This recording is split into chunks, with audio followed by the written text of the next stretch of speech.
मैं जाऊंगा बुकिक साहब, जिस उनके नाम पे बहुत सारी जमायतें, उनके लीडर माल कमाने की फैक्ट्रियां, कल के कंगले आज अरबपति बन गए। ये पैसा कौम सियासती में कहाँ से आ रहा है? सर ये आप उनसे पूछे जो अरबपति बन आप भी गए। बता सकते हैं उनके लिए नाम देखिए क्यों ना, लेते हैं? मसलन कोई के डर तो नहीं के लगता आपको? आप सियासत तो पे मैं आपके पास बैठा हूँ। मेरे सीनियर खाले के जूने जो मैं स्कूल ज़माने से लेके उस जीएसएन महाज में था, जब जीएसएन महाज के बाद कौमी महाज बनाए, मेरे वही घर है, मेरे पास वही 52 जो मॉडल वाली जीप है अभी तक है।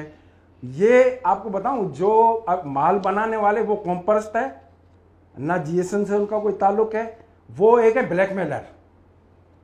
अभी आप देखें, मेरे साथ जाएं, हमारे पार्टी चेयरमैन बशीर खान कुरैशी के बाद अब उसका जो बेटा चेयरमैन सुनान खान है, आप चलें गुलशन हदीद में घर उनका देखें, वहाँ के जो लोग आते हैं, मेहमान आते हैं, उनके पास क्या है।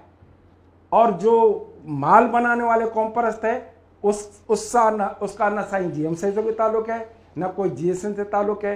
उसको आप भी मालखोर समझते हैं, हम मालखोर। उसका ताल्लुक ऊपर जो बैठे हुए लोगों से है, जो ये रियासत चलाते हैं। वो कौम परस्ती के नाम पे उन लोगों ने उनको छोड़ा हुआ है कि भाई जाओ आप भी खाओ, हमें भी खिलाओ।